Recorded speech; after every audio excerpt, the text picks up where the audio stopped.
Hello. Hi. My name is Margie Daffy, and I'm with the Central Community House. We're for the senior program. And I feel that voting is important. This early voting is very important because it helps us to get the long lines of 2004.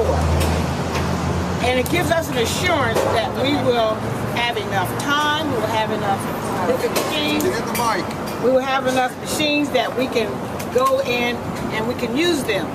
Early voting is convenient for some working people due to late hours. Some of them have responsibility caring for their loved ones and have a semi-round-the-clock duty. Hours for early voting is needed because in times past, up to 9 o'clock was very convenient for everybody. 9 p.m. As far as the community, it makes more sense people who are already gathered together, especially on the weekends at church, and they could come together and vote as a group. In my meetings, I hear people talking about their families and their friends struggling during this time of the year, trying to find time to vote, where some are rushing and running to school, picking up children, rushing home, getting them fed, getting them settled down, and then try to find a time to go and vote. Secretary of State Husted has extended early voting, but how he extended it is not enough. For people of color, it seems that we have more than the average person with things to do. We seem to have to struggle to make things work out. So many of my friends are working people and who rely on early voting. Seniors like me and family members and friends need the early voting. It really makes no sense for Secretary of State Husted to limit early voting hours. He should extend them as it was in 2008. And he can mandate weekend voting throughout the early voting period.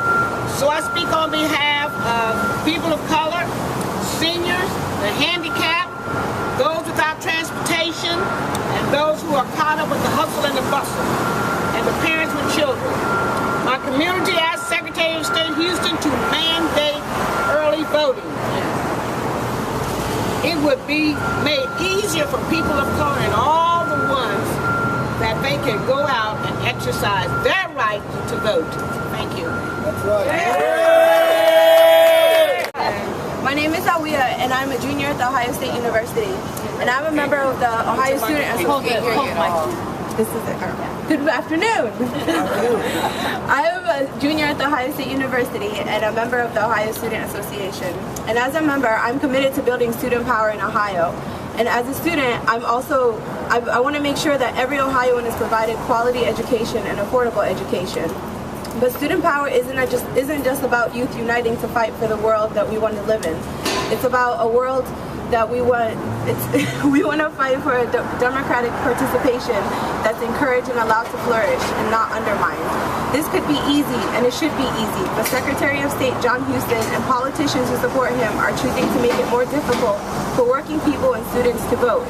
By chipping away evening voting hours and by not mandating weekend voting hours, Husted is directly undermining the constitutional rights of working people who have difficulty taking time off.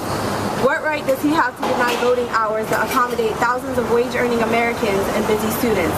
He does not have that right. We remember that many activists who came before us fought for the right to vote. It wasn't simply given to them. That fight still continues because there are people still trying to limit democratic engagement, not comprehending that this is a democracy and voting should be as accessible as possible. There are so many more real societal issues that we could be focusing on, like the lack of laws guaranteeing a quality education for every child all the way up to and through college, or the corporatization of higher education that is turning my generation into the most indebted in history. We are here to stand behind the 80,000 petitions who are going to utilize those weekend voting, and we are here to support them. Thank you.